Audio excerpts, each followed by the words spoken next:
sumabay pa sa uso.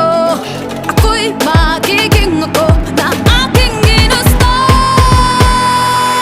Ama kapkera, ganda ko'y idarapa. Di magpapatinag sa sasabihin ng iba. Ama kapkera, umaapaw ang karisma. Ang tunay kong ganda sa lahat na iba.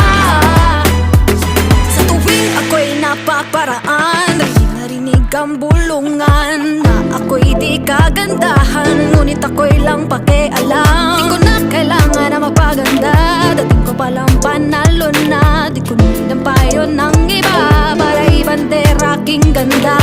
Di ko kailangang sumabay pa sa uso. Ako'y magiging